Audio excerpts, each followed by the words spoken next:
Oh, look at that. Holy shit.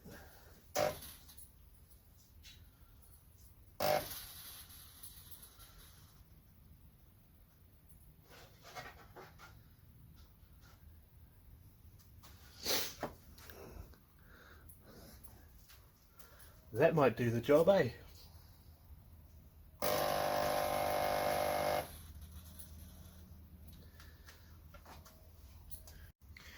One of the reasons why I went for this one, apart from being really cheap, is most of them are flat.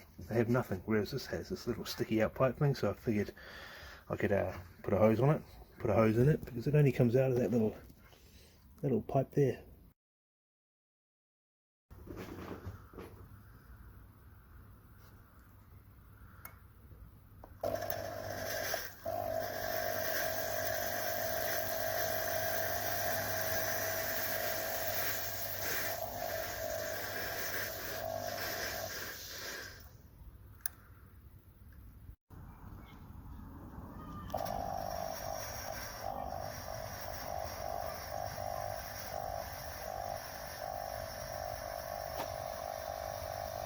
I swapped out the oil return.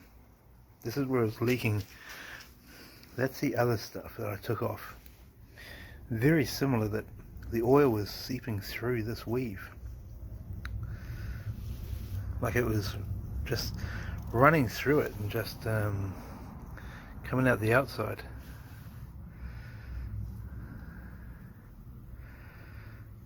But this stuff here is off an old, well, the oil cooler I took off the car, and it had no leaks whatsoever, so hopefully that's fixed it.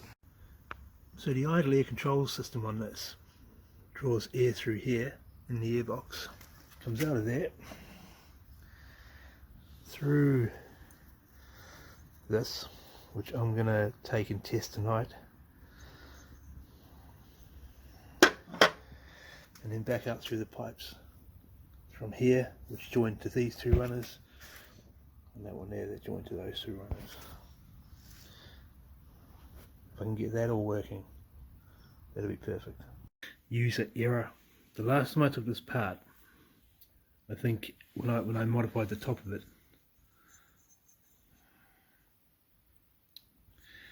I put this back together and I put the spring inside the motor, whereas I've just figured out the spring needs to go on the end of here, which kind of, when it's pushed in, when the step motor's, when the solenoid's working, it opens it up and allows the air through. But without that spring, it was never coming back. It was just staying shut. So I will test this tonight, make sure that that's all working. But that there is 100% on me. Bit of stupid tax there, but I'll rectify that problem. That goes there, that slips in there, goes inside here, and then you can feel the spring. Whereas before it wasn't. The little plunger thing was just staying still in there, so that kind of explains why nothing was working. So fingers crossed, that might be the issue. See, like that. Whereas before, without the spring, it was just in the whole time. Wouldn't come out. What a dozy bugger, eh? Good thing I pulled it apart. So last night we tested this. We tested it with 5 and 12 volts, and it's working. It opens and closes. But it wasn't until later on that I kind of noticed this, like an idle adjustment screw.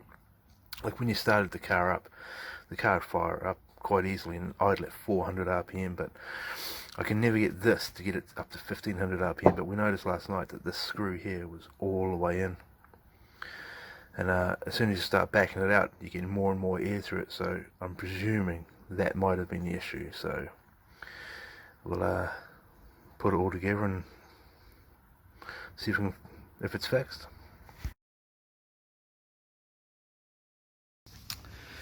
And the other one is all these new hoses in for the idle air control. I'm just waiting on some hose clamps, but I replaced all of the hoses in here now.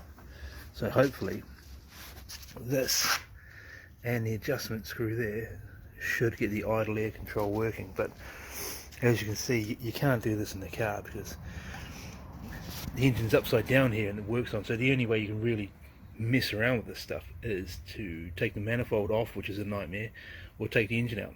And the engine's easier than taking the manifold off, let's put it that way. So hopefully that should solve that issue. But you know, you've got oil cooler, oil filter. As soon as it starts filling up, like this had to be shaped here purely just because the alternator bolts in here. Everything is so tight, but you know, it was never meant to be there. The joys of playing with things, eh?